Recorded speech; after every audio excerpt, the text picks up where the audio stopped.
ចាសួស្តីទាំងអស់គ្នាថ្ងៃនេះអ្នកគ្រូបង្ហាញអំពីមេរៀន IBL ដែលពួកយើងបានរៀនមួយសារហើយនៅក្នុងសារសម្ដេចដែលភាសាអង់គ្លេសគេហៅថា Inquiry Based Learning អក្សរកាត់គឺ IBL គឺការបង្រៀននិងរៀនតាមបែបរិះរកអញ្ចឹងចំពោះslide ដែលអ្នកគ្រូបង្ហាញនេះគឺជាជំនួយដល់ពួកយើងបន្ថែមជួនកាលយើងខ្វះខាតនៅ IBL ឬក៏អត់ទាន់ច្បាស់ចំណុចណាដែលយើងបានរៀនកន្លងមកអញ្ចឹងការបង្រៀននិងរៀនតាមបែបរិះរកនេះអ្នកគ្រូមានវត្ថុម្ដង5ទី1បង្ហាញអំពីនិយមនៃ IBL ទី2បង្ហាញពីការប្រៀបធៀបពីវិធីបង្រៀនបច្ចុប្បន្ននិងវិធីបង្រៀនតាមបែបរិះរកនឹងឬ IBL ទី3ទម្រង់ការបង្រៀននិងរៀនតាមបែបរិះរកទី4លក្ខណៈនៃការបង្រៀននិងរៀនចុងក្រោយគឺការរៀបចំការបង្រៀននិងរៀនតាមបែបរិះរកអញ្ចឹងមានសំណួរចោទសួរបងប្អូនថាតើសកម្មភាពបង្រៀននិងរៀនយ៉ាងដូចម្ដេចទៅប្រសើរបានន័យថាសកម្មភាពបង្រៀននិងរៀនរបស់សិស្សហ្នឹងយ៉ាងណាដែលយើងហៅថាល្អចាអញ្ចឹងខ្ញុំមានរូបភាពចំនួន5អញ្ចឹងទាំងអស់គ្នាអាចមើលរូបភាពទី1គឺមាន5ជំហានទី1លំនឹងថ្នាក់រំលឹកមេរៀនជំហានទី3មេរៀនថ្មីទី4ពង្រឹងពុទ្ធិនិងចុងក្រោយកិច្ចការផ្ទះឬបណ្ដាំផ្ញើអញ្ចឹងចំពោះរូបភាពដែលអ្នកគ្រូនឹងបង្ហាញទាំងអស់គ្នាមិនបាច់មើលជំហាន1 2 4 5ទេតែយើងមើលជំហាន3ទាំងអស់គ្នាហើយចាំធ្វើការប្រៀបធៀបថាតើរូបភាពទាំង5ហ្នឹងរូបភាពមួយណាដែលយើងគិតថាជាការបង្រៀនល្អជាងគេចាអញ្ចឹងរូបភាពទី1ចំពោះជំហាន3មេរៀនថ្មីគ្រូបញ្យល់សិស្សស្ដាប់និងកត់រូបភាពទី2ជំហាន3មេរៀនថ្មីសិស្សអានសៀវភៅពុម្ពគ្រូសួរសំណួររូបភាពទី3មេរៀនថ្មីជំហាន3ហ្នឹងគឺសិស្សអានចែកសិស្សជាក្រុមគ្រូដាក់សំណួរសិស្សរកចម្លើយនៅក្នុងសៀវភៅបន្ទាប់មកទៀតគ្រូជាអ្នកសំយោគរូបភាពទី4គឺគ្រូបញ្យល់ដំណើរការបង្រៀនឬការពិសោធន៍ហ្នឹងសិស្សឆ្លើយសំណួរក្នុងស្លឹកកិច្ចការចារូបភាពទី5គឺគ្រូដាក់បញ្ហាឲ្យសិស្សគិតចាសិស្សគិតខ្លួនឯងរកចម្លើយពិភាក្សាគ្នាហើយគ្រូជាអ្នកសំយោគអញ្ចឹងគ្រូទុកពេលគិតតិចរូបភាព1 2 3 4 5ទាំង5ពណ៌ដែលខុសគ្នាហ្នឹងយើងមើលយើងបានអនុវត្តនៅក្នុងលំនាំមួយណាទី1ទី2ទី3ទី4ឬទី5ដែលយើងតែងតែធ្វើរាល់ថ្ងៃក្នុងម៉ោងបង្រៀនចាអញ្ចឹងអ្នកគ្រូជឿថាអាចទី2ទី3ឬទី4ចន្លោះនឹងទី4អាចមិនសូវញឹកញាប់ទេទី3អាចញឹកញាប់ទី2ក៏គួរសមដែរប៉ុន្តែបើទី1អាចយើងអត់សូវប្រើទេមិនអត់សោះទេអាចមានខ្លះដែរប៉ុន្តែញឹកញាប់ជាងគេខ្ញុំជឿថា2 3 4អញ្ចឹងទី5ហ្នឹងអាចមានម្ដងម្កាលអញ្ចឹងឥឡូវយើងសាកមើលទាំងអស់គ្នាសុទ្ធតែជាមធ្យោបាយដែលយើងធ្លាប់ប្រើទាំងអស់ថាតើមួយណាដែលយើងគិតថាល្អជាងគេគិតឃើញនៅអញ្ចឹងពួកយើងអាចគិតថាអាល្អជាងគេអាចបន្ទាប់ចុងក្រោយឬចុងក្រោយហើយប៉ុន្តែសួរថាយើងប្រើញឹកញាប់អត់ចាអញ្ចឹងគ្រាន់តែយើងមើលយើងដឹងថាវិធីណាដែលប្រសើរប៉ុន្តែអត់ចំពោះថាតតែប្រើមធ្យោបាយណាដែលល្អទេវាអាស្រ័យទៅលើខ្លឹមសារមេរៀនដែរមិនអញ្ចឹងណាចាអញ្ចឹងទាំងអស់គ្នាមើលចានេះគ្រូសួរសំណួរណាអ្វីទៅជាការបង្រៀននិងរៀនតាមបែបរិះរកសាកគិតតិចពាក្យថារិះរកមានន័យថាម៉េចចាអញ្ចឹងការរិះរកនឹងគឺតម្រូវយើងធ្វើការសង្កេតវិភាគម៉ត់ចត់ហើយធ្វើម៉េចដើម្បីវិភាគនិងសង្កេតបានតើយើងប្រមូលផុសតាងអំណាងខ្លឹមសារដើម្បីយើងបកស្រាយស៊ីជម្រៅទៅលើចងល់ទាំងអស់នោះដោយមានគេហៅថាជាតលហិកត្រឹមត្រូវអញ្ចឹងណាចាហើយយើងអាចចាត់ទុកថាការរិះរកនឹងវាជាវិជាសាស្ត្រមួយដើម្បីឲ្យយើងស្វែងរកចម្លើយស្វែងរកការពិតដោយសមហេតុផលយើងមើលទ្រឹស្ដីនៃការបង្រៀនពីបុរាណគឺគ្រូជាអ្នកផ្ទេរចំណេះដឹងទៅសិស្សតាមដានការអនុវត្តរបស់សិស្ស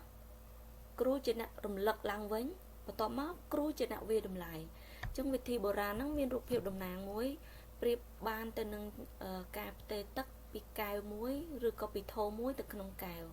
ប៉ុន្តែទាំងអស់គ្នាមើលវិធីទំនើបវិញ វិធីទំនើបអត់ដូចវិធីបុរាណទេវិធីបុរាណគឺគ្រូទាំងអស់ជាអ្នកធ្វើសកម្មភាពដោយឡែកវិធីទំនើបគឺគ្រូផ្ដល់សម្ភារៈបរិស្ថានសិក្សាហើយគ្រូជួយសិស្សកសាងចំណេះដឹងដោយខ្លួនឯងអញ្ចឹងគ្រូគ្រាន់តែជាអ្នកត្រួសត្រាយផ្លូវទេក៏ប៉ុន្តែសិស្សជាអ្នកធ្វើសកម្មភាពដោយខ្លួនឯងទន្ទឹមនឹងការត្រួសត្រាយផ្លូវហ្នឹងគ្រូត្រូវមានជំនាញមួយជាក់លាក់មិនមែនច្បាស់ទេបានន័យថាគ្រូដឹងថាគាត់នឹងប្រើមធ្យោបាយអីនាំផ្លូវទៅរកទិសដៅមួយណាអញ្ចឹងសិស្សខ្លួនឯងជាអ្នកប្រឈមចំពោះបញ្ហាទាំងអស់នោះចាអញ្ចឹងគ្រូត្រូវមានជំនាញជាក់លាក់ទ្រឹស្ដីនៃការរៀនយកមើលតំណែងតំណងគ្នារវាងគ្រូនិងសិស្សនិងសិស្សហើយសិស្សនិងគ្រូវិធីសាស្ត្ររៀនរកគឺជាយុទ្ធវិធីបង្រៀនមួយដែលគ្រប់គ្រងគោលវិធីសិស្សចាំដុលយុទ្ធវិធីនេះអនុវត្តតាមទ្រឹស្ដីកសាងចំណេះដឹងដែលគ្រូត្រូវជួយសិស្សកសាងចំណេះដឹងដោយខ្លួនឯងអញ្ចឹងបើសិនជាសិស្សមានសកម្មភាពដោយខ្លួនឯងតែខ្វះការតម្រង់ទិសពីគ្រូអញ្ចឹងអាចអត់ដល់គោលដៅទេអញ្ចឹងរាល់មេរៀននីមួយៗដាច់ខាតគ្រូត្រូវមានវត្ថុបំណងមេរៀនមួយជាក់លាក់ដើម្បីសម្រួលសិស្សដើរឲ្យដល់គោលដៅប៉ុន្តែដើម្បីដើរដល់គោលដៅបានតើតែសិស្សខ្លួនឯងជាអ្នកដើរដោយខ្លួនឯងអញ្ចឹងបញ្ជាក់ឡើងវិញគោលវិធីសិស្សចាំដុលគឺគ្រូជាមធ្យោបាយមួយដែលណែនាំសិស្សឲ្យទៅដល់គោលដៅសិស្សខ្លួនឯងជាអ្នកដើរដល់គោលដៅទើបយើងអាចសម្រេចវត្ថុបំណងមេរៀនបានអញ្ចឹងអ្នកគ្រូបង្ហាញអំពីទម្រង់នៃការបង្រៀននិងរៀនតាមបែបរិះរកទី1ទម្រង់របស់ IBL គឺត្រូវកំណត់វត្ថុបំណងមេរៀនឲ្យច្បាស់លាស់អញ្ចឹងយើងបានរៀនហើយអំពីការធ្វើកិច្ចតែងការបង្រៀនដើម្បីកំណត់វត្ថុបំណងមេរៀនមួយជាក់លាក់ទាំងអស់គ្នាត្រូវអានខ្លឹមសារមេរៀនឲ្យបានច្រើនដងឲ្យយល់ពីមេរៀននោះថាតើយើងនឹងបង្រៀនសិស្សអំពីអីបន្ទាប់មកទៀតគឺសំណួរគន្លឹះគឺជាសំណួរដែលផ្ដោតទៅលើខ្លឹមសារមេរៀនហើយគ្រូបញ្ជាក់ម្ដងទៀតវត្ថុបំណងមេរៀននឹងអាចសម្រេចទៅបានតាមរយៈការឆ្លើយសំណួរគន្លឹះនោះអញ្ចឹងសំណួរគន្លឹះដាច់ខាតត្រូវតែក្តោបខ្លឹមសារមេរៀនអញ្ចឹងក្រោយពីដាក់សំណួរគន្លឹះហើយគឺសកម្មភាពនេះគឺជាសកម្មភាពដែលសិស្សត្រូវធ្វើការរិះរកចាជាទិសដៅសម្រាប់ធ្វើសកម្មភាពស្រាវជ្រាវចុងក្រោយគឺធ្វើសេចក្តីសន្និដ្ឋានការធ្វើសេចក្តីសន្និដ្ឋានគឺសន្និដ្ឋានពីលទ្ធផលនៃសកម្មភាពដែលយើងបានស្រាវជ្រាវហើយវាត្រូវតែស៊ីទៅនឹងវត្ថុបំណងមេរៀនចាអញ្ចឹងសេចក្តីសន្និដ្ឋានជាចម្លើយនៃសំណួរគន្លឹះហើយសំណួរគន្លឹះនោះគឺស៊ីទៅនឹងវត្ថុបំណងមេរៀនចាអញ្ចឹងដើម្បីសម្រេចវត្ថុបំណងមេរៀនបានសិស្សត្រូវចេះទាញសេចក្តីសន្និដ្ឋានឲ្យបានត្រឹមត្រូវអញ្ចឹងអ្នកគ្រូបញ្ជាក់ម្ដងទៀតចំពោះការបង្រៀនតាម IBL សំណួរគន្លឹះអាចចេញពីគ្រូឬសំណួរគន្លឹះអាចចេញពីចម្ងល់របស់សិស្សអញ្ចឹងយើងមើលទម្រង់ម្ដងទៀតកំណត់វត្ថុបំណងមេរៀនបង្កើតសំណួរគន្លឹះធ្វើសកម្មភាពស្រាវជ្រាវធ្វើសេចក្តីសន្និដ្ឋានរាល់សេចក្តីសន្និដ្ឋានត្រូវតែស៊ីជាមួយនឹងវត្ថុបំណងមេរៀនអាចនិយាយដោយខ្លីថាសេចក្តីសន្និដ្ឋានជាចម្លើយនៃសំណួរគន្លឹះហើយសំណួរគន្លឹះត្រូវឆ្លើយតបនឹងវត្ថុបំណងមេរៀនអញ្ចឹងតើមានអីខុសគ្នាពីការបង្រៀនបច្ចុប្បន្ននិងការបង្រៀនបែបរិះរកបានន័យថាបច្ចុប្បន្នក៏នៅមានការបង្រៀនដោយអ្នកគ្រូបានបង្ហាញរូបភាពទាំង5ដែលយើងតែងតែនិយមប្រើពីទី1រហូតដល់ទី5អញ្ចឹងគេចង់សួរថាដែលយើងនិយមប្រើទី1ទី2ទី3ទី4ឬទី5តែទី5វាកម្រទី1 2 3 4ហ្នឹងថាតើវាខុសគ្នាអីពី IBL ចាអញ្ចឹងការបង្រៀនបច្ចុប្បន្នជាទូទៅគឺគាត់ឲ្យឬក៏លោកគ្រូអ្នកគ្រូឬក៏ពួកយើងហ្នឹងឲ្យសិស្សអានសៀវភៅបន្ទាប់ពីអានសៀវភៅហើយគ្រូដាក់សំណួរឲ្យសិស្សបន្ទាប់មកសិស្សធ្វើការងារជាក្រុមចាសិស្សសរសេរចម្លើយនៅលើក្តារខៀនគ្រូសង្យោគអញ្ចឹងមែនអត់ឲ្យសិស្សអានខ្លឹមសារមេរៀនគ្រូដាក់សំណួរសិស្សធ្វើការងារក្រុមសិស្សសរសេរចម្លើយក្តារខៀនគ្រូសង្យោគអញ្ចឹងយើងមើល IBL វិញតើគ្រូធ្វើមិនខ្លះ គ្រូដាក់បញ្ហាឬក៏សំណួរកលឹះដោយអ្នកគ្រូបានបញ្ជាក់សំណួរកលឹះអាចលេចចេញពីគ្រូឬពីចម្ងល់របស់សិស្សទី2សិស្សគិតអីគេគឺគិតទៅលើសំណួរកលឹះដែលគ្រូបានចោទចាទី3សិស្សធ្វើពិសោធន៍ឬប្រមូលអំណាងបានន័យថាគាត់ប្រមូលសមត្ថកម្មតើមានសមត្ថកម្មអីខ្លះតាក់ទងសំណួរកលឹះនឹងដើម្បីឲ្យគាត់ធ្វើការស្រាវជ្រាវបានសិស្សវិភាគលទ្ធផលចាវិភាគលទ្ធផលទៅលើការពិសោធន៍ឬក៏ការស្រាវជ្រាវរបស់គាត់ដែលគាត់មានអំណាងប៉ុណ្ណឹងគាត់ឃើញលទ្ធផលអីខ្លះអញ្ចឹងសិស្សចាប់ផ្ដើមសន្និដ្ឋានចាសិស្សបង្ហាញពីការរកឃើញរបស់ពួកគាត់ហើយសេចក្តីសន្និដ្ឋាននោះគឺឆ្លើយតបទៅនឹងសំណួរកលឹះអញ្ចឹងយើងមើលពីហ្នឹងការបង្រៀនបច្ចុប្បន្នគ្រូដាក់បញ្ហាសិស្សធ្វើការងារជាក្រុមសរសេរចម្លើយលើក្តារខៀនគ្រូសង្យោគទៅលើសំណួរដែលទៅលើចម្លើយរបស់សិស្សតាក់ទងទៅនឹងសំណួររបស់គ្រូការបង្រៀនបែបរិះរកគ្រូដាក់បញ្ហាសិស្សគិតសិស្សស្រាវជ្រាវសិស្សសន្និដ្ឋានស៊ីជាមួយនឹងសំណួរកលឹះអញ្ចឹងយើងឃើញលក្ខណៈខុសគ្នាគឺសិស្សធ្វើសកម្មភាពច្រើនប៉ុន្តែសកម្មភាពទាំងអស់នោះគឺអត់ងាកឆ្ងាយពីខ្លឹមសារមេរៀនទេពីព្រោះវាត្រូវតែសេចក្តីសន្និដ្ឋានត្រូវតែស៊ីជាមួយសំណួរកលឹះនោះហើយសំណួរកលឹះគឺជាបញ្ហាដែលយើងដាក់ឲ្យស៊ីជាមួយនឹងវត្ថុបំណងមេរៀនអញ្ចឹងវាអត់ងាកឆ្ងាយទេប៉ុន្តែសកម្មភាពសិស្សមានច្រើនជាងគ្រូអញ្ចឹងមិនមែនមានន័យថាការនិយមបង្រៀនបច្ចុប្បន្ននឹងខុសទេគ្រាន់តែថាចង់ឲ្យយើងចេះប្រើ IBL មួយទៀតដើម្បីទម្លាប់ការគិតរបស់សិស្សកាលណាសិស្សមានទម្លាប់ការគិតពេលដែលគាត់ជួបប្រទះនៅបញ្ហាគឺគាត់ចេះដោះស្រាយបញ្ហាខ្លួនឯងរហូតទៅដល់ឈានទៅដល់គេហៅថាគំនិតច្នៃប្រឌិតឬបង្កើតថ្មីអត់ចាំបាច់តតែមានអ្នកដឹកដៃបង្គាត់ធ្វើបានទេណាអញ្ចឹងទាំងអស់គ្នាមើលអន្តរកម្មរវាងគ្រូនិងសិស្សកាលណាទាំងអស់គ្នាបានប្រើ IBL គឺគ្រូនិងសិស្សមានទំនាក់ទំនងគ្នាយ៉ាងជិតដិតពីព្រោះរាល់ចងល់ឬក៏បញ្ហាទាំងឡាយគឺគាត់តែងតែផ្សារភ្ជាប់ជាមួយគ្រូតែងតែជួយសិស្សពីព្រោះគេអាចនិយាយបានថាគ្រូជាអ្នកសម្របសម្រួលអញ្ចឹងមិនអន្តរកម្មត្រឹមតែគ្រូនិងសិស្សទេសិស្សនិងសិស្សគ្នាឯងទៀតអញ្ចឹងនៅក្នុងបរិបទហ្នឹងទាំងគ្រូទាំងសិស្សគឺមានទំនាក់ទំនងគ្នាយើងអាចនិយាយបានថាបង្កើតចំណងមិត្តភាពការងារជាក្រុមការពិភាក្សាស្លាយបន្ទាប់ទៀតខ្ញុំនឹងបង្ហាញពីលក្ខណៈខុសគ្នារវាងការបង្រៀននិងរៀនតាមបែបរិះរកទៅនឹងការបង្រៀននិងរៀនតាមបែបគ្រូមជ្ឈមណ្ឌលអញ្ចឹងបញ្ជាក់ណា IBL គឺជាវិធីសាស្ត្របង្រៀនមួយដែលគាំទ្រគោលវិធីសិស្សមជ្ឈមណ្ឌលឥឡូវយើងមើលថាតើវាខុសគ្នាមិនជាមួយនឹងគ្រូមជ្ឈមណ្ឌលតោះយើងមើលតួនាទីរបស់គ្រូបើសិនជាយើងបង្រៀនតាម IBL តួនាទីគ្រូជាអ្នកសម្របសម្រួលប៉ុន្តែបើយើងបង្រៀនតាមគ្រូមជ្ឈមណ្ឌលតួនាទីរបស់គ្រូជាអ្នកផ្ទេរ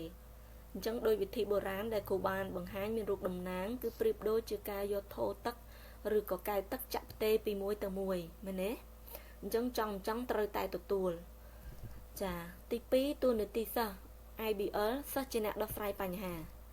តែគ្រូមជ្ឈមណ្ឌលគឺសិស្សជាអ្នកធ្វើតាមគ្រូប្រាប់ថា1 2ទៅឆ្វេងទៅត្រង់ប៉ុន្តែបើ IBL សិស្សដោះស្រាយបញ្ហាទោះបីយើងចង់ឲ្យគាត់ទៅស្ដាំតែគាត់ទៅឆ្វេងគាត់មានអំណាចរបស់គាត់អញ្ចឹងយើងអាចទទួលយកបានអញ្ចឹងគេហៅថាជំរុញឲ្យសិស្សមានការគិតមិនមែនទៅតែមួយច្រកអាចច្រើនច្រកហើយជាការលើកទឹកចិត្តមួយដើម្បីឲ្យសិស្សបង្ហាញពីទេពកោសល្យរបស់គាត់ទី3ការចូលរួមរបស់សិស្សគឺដាច់ខាតត្រូវតែសកម្មបើគាត់អត់ធ្វើសកម្មភាពគឺគាត់អត់អាចរកដំណោះស្រាយមួយជាក់លាក់ទេហើយបើសិនជាគាត់យើងចាប់ផ្ដើមធ្វើ IBL ដំបូងអាចមានបញ្ហាបន្តិចអញ្ចឹងម្ដងជាពីរដងគឺសិស្សទាំងអស់ត្រូវតែមានសកម្មភាពប៉ុន្តែបើសិនជាគ្រូមជ្ឈមណ្ឌលអាចសិស្សខ្លះអត់មានសកម្មភាពទេពីព្រោះគាត់ធ្វើតាមគេហៅថាលំអានរបស់គ្រូណាចាទី4ទំនួលខុសត្រូវរបស់សិស្សមានការទទួលខុសត្រូវខ្ពស់ហេតុអីកិច្ចការដែលគ្រូដាក់ឲ្យចងល់ឬសំណួរដែលគាត់ដាក់ឲ្យដាច់ខាតគាត់ត្រូវតែធ្វើបើគាត់អត់ធ្វើគឺគាត់អត់មានលទ្ធផលទៅដល់ក្រុមដើម្បីគេហៅថាប្រៀបធៀបជាមួយក្រុមដតីឬក៏ដល់ចម្លើយឲ្យគ្រូឯងដែលឡែកតាមគ្រូមជ្ឈមណ្ឌលគាត់អាចខ្វះការទទួលខុសត្រូវពីព្រោះកន្លែងណាគាត់ដើរទៅមិនសូវត្រង់យើងប្រាប់ថាទៅអញ្ចេះចា chẳng có đào tam dương là hồn cứ khú nè tầm mong là hồn cô đào sắc xa đào tờ lơ lồng nonในการเรียนระบบsở đào peกลุ่มจำดบđào tờ lơ lập tậpพอsắc xa bờ sởจะลงน้อมในการเรียนบอสcopy ลัทธิพ่อศึกษาบอสลัทธิพ่อยังจังบานดึกเนียปนใต้ก็ได้บอกกลุ่มชำดคือจังบานปริมาณเฉินเหมือนจังปนใต้การเกิดบอสอันนี้อาจจะการจำมอดเฉินเจียงตรึกได้ในการเรียนปูนปนมจนได้ดังเสเราไปตามกลุ่มชำดคือชื่อเลยกลุ่มปี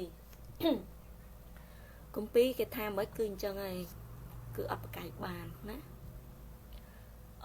หรือต้องเอาคณิตมือกำรัดในการบังเรียนตาม IBL ดอกกำรัดบ่าวเวียมีใบปนใต้ตุ่มรงบ่าวเวียอย่างอันใหญ่ทากำรัดหรือตุ่มรงน้องบูนกับบ้านปีพัวกำรัดคือกัดปีโซนดอกใบจังกำรัดเวียมีใบปนใต้หัวโซนพ้องนะกำรัดรีโรคจุ่มเพียนสำคัญที่มวยคือการบังการสนุกเลยการบังการสนุกกันเลยตีปีการเรียบจำพลังปีศาจหรือก่อพลังสลายเรียวตีใบการบังการจำร้ายหรือสกัดสันทานจังกำรัด IBL ตีมวยการบังการสนุกเลยตีปีการสลายเรียวตีใบสกัดสันทานบอกก่อนบอสันจะกดทัดในขนมกำรัดโซนคือสนุกเลยครูจะแนะด่าเอาไว้จะพลังสลายเรียวครูจะแนะด่าเอาไว้สกัดสันทานก็ครูสันทานเอาได้จังกดบานเผอ IBL ได้ปนใต้ทัดในขนมกำรัดโซนจางจังบัสันจะ IBL กำรัดมวยสมโดกระลึกขู่ด่าเอาปนใต้การปิซาวด์โอ้สมโตการปิซาวด์ก็ขู่ด่าเอาเราไปสันทานสหายสันทานบานจังบันในทาครูช่วยตรวจตรายเพลกำรัดปีจังบัสันจะยังเผอ IBL ดอกำรัดปียังจับดาวอภิวัตได้ยังสมโดกระลึกขู่ด่าเอาปีซาวด์สะเทือนคนไหนสันทานก็สะคนไหนนะแต่บอสันจะสะดอกำรัดใบคือการบังการสนุกลึกคือหรือก็จงง้อสะชงอคนไหนสะสายเจียวสะสันในฐานจังยังมือกำรัดโซนคือครูต่างอ๋อกำรัดมวยครูสะกำรัดปีครูสะกำรัดใบสะไอสันทานบานทาเผอ IBL เกยได้ปนใต้ครูจีเนี่ยนอมเพลยต่างอ๋อกำรัดมวยเผอ IBL เกยได้บานตรมสันนิฐานจากกำรัดปีปลา IBL ได้คือสายเจียวคนไอ้สันทานกำรัดใบชงอสายเจียวสันทานจังแบบมีในทางเจ้าหน้าที่ยุ่งเผอกำรัดโซน้องอันอัปเดตอาชีจุ่มเฮียนดบงได้ยังอัตอนจะแก่หายตาปลาประกาศกัดพวกยังตลอดตะคูเพียบจังกำรัดโซนั่นคือยังเชื่อกำรัดมวยในการจับดามได้ยังเงียบมารอ IBL อะไรจังยังอาจจับดามปีกำรัดมวยกำรัดปีจะละฮดดอกกำรัดใบได้ยังอาจใหญ่บานทาโจดอกกำรัดชนัยประดับบานในจังการรำปังตกในการบังเรียนตามแบบ IBL คือสักจินตกำหนดปัญหาดำใบสลายเจียว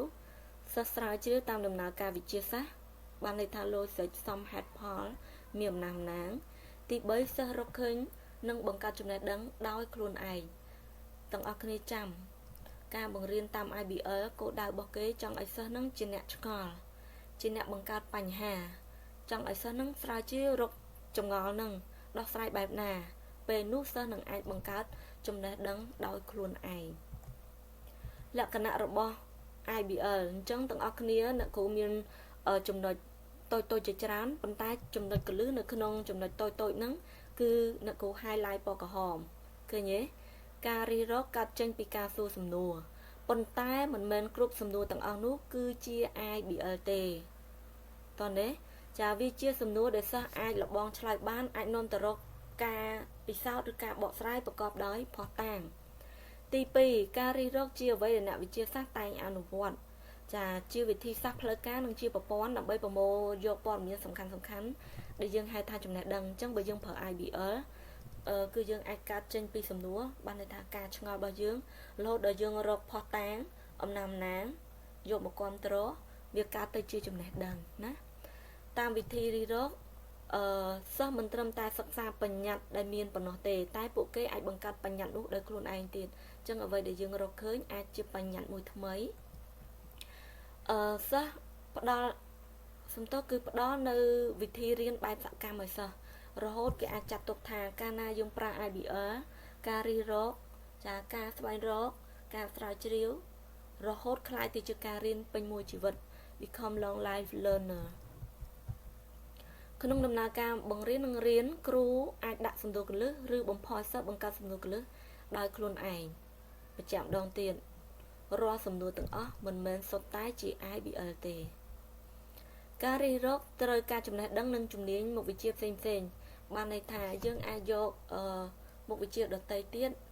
ដើម្បីសិក្សាវិភាគទៅលើបញ្ហាទាំងអស់នោះអញ្ចឹងការប្រើ IBL មិនមែនដឹងឬក៏ចេះតែមកជំនាញទេ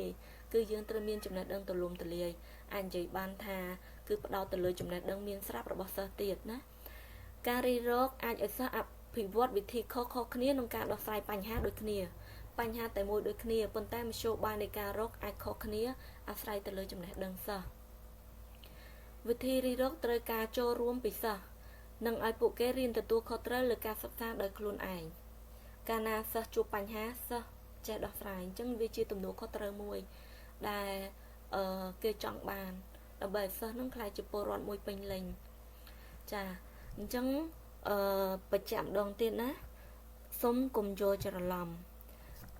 IBL ជាការបង្រៀនពិសោធន៍មិនមែនទេការបង្រៀនពិសោធន៍ទាំងអស់មិនប្រកាសថាជា IBL ទេអញ្ចឹង IBL មិនមែនផ្ដោតទៅលើតែការពិសោធន៍ទេហើយកុំច្រឡំទៀតថា IBL បង្រៀនតែលំនាំវិទ្យាសាស្ត្រមិនបង្រៀនខ្លឹមសារមិនមែនអញ្ចឹងទេ IBL គឺប្រើលំនាំវិទ្យាសាស្ត្រដើម្បីបង្រៀនអំពីខ្លឹមសារអញ្ចឹងមុខវិជ្ជាសង្គមក៏អាចប្រើប្រាស់ IBL បានដែរទី3 IBL ជាវិធីសាស្ត្រតែមួយគត់សម្រាប់បង្រៀនវិទ្យាសាស្ត្រមិនមែនទេ IBL ជាវិធីវិទ្យាសាស្ត្រមួយក្នុងចំណោមវិធីសាស្ត្រដទៃទៀតដែលគ្រប់គ្រងនឹងគោលវិធីសិស្សប្រចាំមណ្ឌលអញ្ចឹងកុំច្រឡំទៀតថាការប្រើប្រាស់ IBL ធ្វើឲ្យថ្នាក់រៀនរញ៉េរញ៉ៃតែផ្ទុយទៅវិញ IBL អញ៉េញ៉ៃមែនបើសិនជាយើងគ្មានផែនការច្បាស់លាស់ចាអញ្ចឹងបើសិនជាយើងមានផែនការច្បាស់លាស់គឺ IBL អត់អញ៉េញ៉ៃទេចាអញ្ចឹងតើត្រូវរៀបចំមេរៀន IBL យ៉ាងដូចម្ដេចចាមេរៀន IBL អ្នកគ្រូបញ្ជាក់ម្ដងទៀតទី1កំណត់ធប់ម្ដងមេរៀនទី2បង្កើតសំណួរគន្លឹះទី3ធ្វើការស្រាវជ្រាវទី4សន្និដ្ឋានហើយសេចក្តីសន្និដ្ឋានហ្នឹងគឺជាចម្លើយនៃសំណួរគន្លឹះស៊ីជាមួយធប់ម្ដងមេរៀនអញ្ចឹងអ្នកគ្រូប្រាប់ថារបៀបរៀបចំ IBL យ៉ាងដូចម្ដេចចាយើងទី1កំណត់ធប់ម្ដងមេរៀនអានេះវិធីបញ្ច្រាស់ណាដែលសញ្ញាព្រួយហ្នឹងឥឡូវអ្នកគ្រូប្រាប់ពីលើមកវិញកំណត់ធប់ម្ដងមេរៀនទី2បង្ហាញបាតុភូតចាការបង្ហាញបាតុភូតបានន័យថាអាចជាសំណួរបំផុសអាចជារូបភាពអាចជាព្រឹត្តិការណ៍ហេតុការណ៍នានាដើម្បីឈានទៅដល់ចម្ងល់អញ្ចឹងបញ្ជាក់សំណួរគន្លឹះអាចសំណួរគន្លឹះអាចកាត់ចេញពីគ្រូឬក៏កាត់ចេញពីចម្ងល់របស់សិស្សសំណួរទាំងអស់មិនមែនសុទ្ធតែជា IBL ទេសំណួរដែលអាចជា IBL គឺជាសំណួរដែលស្ថិតនៅក្នុងកម្រិតវិភាគបានន័យថាជាសំណួរដែលធ្វើឲ្យសិស្សទៅដល់ការរិះរកទៅដល់ការស្រាវជ្រាវមិនមែនជាសំណួរស្ថិតនៅត្រឹមកម្រិតចងចាំយើងហៅថា IBL បានទេណាអញ្ចឹងទាំងអស់គ្នាអាចយក Bloom មកអនុវត្តនៅក្នុង IBL បានយើងបានរៀនរួចហើយចាសកម្មភាព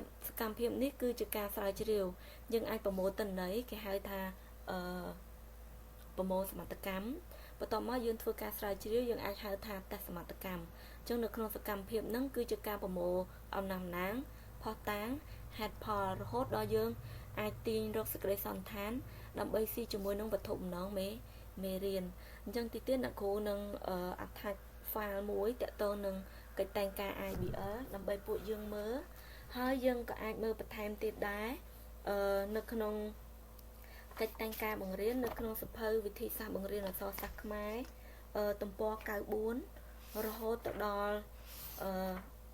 ទំព័រ98យើងអាចមើលនៅក្នុងកិច្ចតែងការសូមកិច្ចតែងការវិធីសាស្ត្របង្រៀនអក្សរសាស្ត្រខ្មែរណាឥឡូវអ្នកគ្រូនឹងបង្ហាញតាក់ទងទៅនឹងការសរុបខ្លឹមសាររបស់ IBL តើអ្វីជាគោលគំនិតចម្បងនៃការបង្រៀននិងរៀនតាមបែបរីរកឬ IBL គោលគំនិតចម្បងគឺសិស្សបង្កើតចំណេះដឹងខ្លួនឯងសិស្សបង្កើតចម្ងល់ដោយគ្រូឬដោយសិស្សរកដំណោះស្រាយចាសិស្សបង្កើតចម្លើយនៃចម្ងល់ដោយខ្លួនឯងនេះជាគោលគំនិតសំខាន់សិស្សបង្កើតចំណេះដឹងដោយខ្លួនឯងចានៅក្នុងការបង្កើតចំណេះដឹងខ្លួនឯងហ្នឹងធ្វើម៉េចបង្កើតបានគាត់ឆ្ងល់គាត់ដោះស្រាយចាចម្ងល់របស់គាត់ហ្នឹងគឺជាចំណេះដឹងមួយដែលគាត់ទទួលបានដោយខ្លួនឯងសម្គាល់វិធីនេះអាចអនុវត្តទៅបានគឺពឹងផ្អែកជាសំខាន់ទៅលើចំណេះដឹងមូលដ្ឋាននិងបទពិសោធន៍មានស្រាប់របស់សិស្សបើសិស្សអត់មានចំណេះដឹងមូលដ្ឋានគឺអាចពិបាកធ្វើ IBL បន្តិចប៉ុន្តែយើងអាចដឹងពីមូលដ្ឋានគ្រឹះរបស់សិស្សរបស់យើងបានហើយពីព្រោះយើងជាអ្នកបរិញ្ញាបត្រផ្ទាល់មិនអញ្ចឹងណាចាអញ្ចឹងអ្នកគ្រូមានសំណួរនេះតើវិធីរិះរកអាចអនុវត្តសម្រាប់ការបង្រៀននិងរៀនមុខវិជ្ជាមិនមែនវិទ្យាសាស្ត្របានដែរឬទេចាចូលសាកល្បងរៀបចំលំនាំនៃការបង្រៀននិងរៀនតាមបែបរិះរកក្នុងសៀវភៅភាសាខ្មែរថ្នាក់ទី10មេរៀនទី7ភាពជាពលរដ្ឋអំណាចច្បាប់កូនចៅអញ្ចឹងសំណួរនេះអ្នកគ្រូដាក់នៅក្នុង assignment ឲ្យពួកយើងធ្វើចាបន្ទាប់មកទៀតចាយើងទាំងអស់គ្នាជាគ្រូបង្រៀនត្រូវចាប់ផ្ដើមអនុវត្តការបង្រៀននិងរៀនតាមបែបរិះរកដើម្បីអនាគតកូនខ្មែររបស់យើងទាំងអស់គ្នាចឹងសង្ឃឹមថាពេលដែលរៀន IBL ហើយយកទៅអនុវត្តទាំងអស់គ្នាហើយអ្នកគ្រូនឹងបង្ហាញលំនាំនៃវិធីរិះរកនិងវិធីវិទ្យាសាស្ត្រដែលយើងគិតថាពីរហ្នឹងវាដូចគ្នាអញ្ចឹងធ្វើឲ្យយើងពិបាកថាមួយណា IBL មួយណាវិធីសាស្ត្រអញ្ចឹងមធ្យោបាយឬក៏លំនាំនៃការបង្រៀនវិធីរិះរកនឹងនឹងវិធីវិទ្យាសាស្ត្រហ្នឹងគឺអត់ខុសគ្នាលំនាំវាដូចគ្នាប៉ុន្តែដែនកំណត់របស់វាខុសគ្នា IBL គឺយើងអាចប្រើរយៈពេលខ្លីយើងអាចប្រើនៅក្នុងថ្នាក់រៀនឬក៏ក្នុងខ្លឹមសារមេរៀនប៉ុន្តែវិធីវិទ្យាសាស្ត្រគឺជាវិធីមួយក្នុងការស្រាវជ្រាវរកអ្វីមួយដែលថ្មីទោះបីជាទូចក៏ដោយធំក៏ដោយ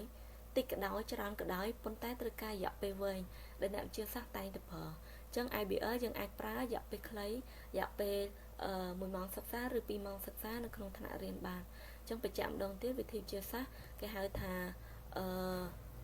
រយៈពេលវែង IBL រយៈពេលខ្លីនេះគឺជាទម្រង់ការបង្រៀននិងរៀនតាមបែបរិះរកអ្នកគ្រូបានបង្ហាញការពីលើកមុនហើយមិនអញ្ចឹងណាslide មុនចាឥឡូវយើងឃើញហើយទំនងមេរៀនសំណួរកលឹះសកម្មភាពសន្តានដល់ពេលលំនាំក្នុងការបង្រៀនវិញគឺយើងកំណត់ទំនងមេរៀនចាបង្ហាញបាតុភូតសំណួរកលឹះសកម្មភាពសេចក្តីសន្តានអញ្ចឹងអា slide ដែលនៅគ្រូកំពុងបង្ហាញហ្នឹងគឺជា slide ដែលយើងយកទៅប្រើទៅក្នុងកិច្ចតែងការបង្រៀន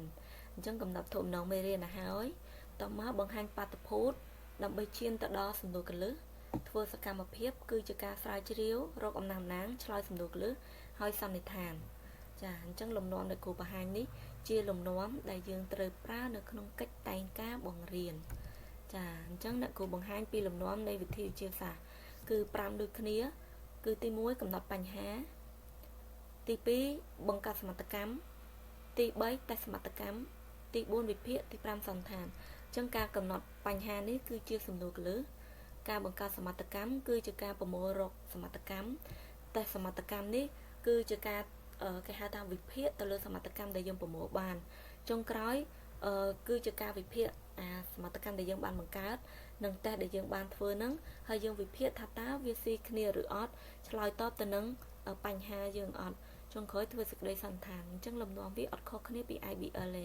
ប៉ុន្តែលំនាំនៃវិធីវិទ្យាសាស្ត្រគឺត្រូវការរយៈពេលវែងអត់ប្រើរយៈពេលខ្លីដូច IBL ទេចាអរគុណទាំងអស់គ្នាដែលបានចូលរួមចាហើយសង្ឃឹមថាបើសិនជាមានចម្ងល់អីអាចតាក់ទងនៅក្នុង comment របស់អ្នកគ្រូបានអរគុណ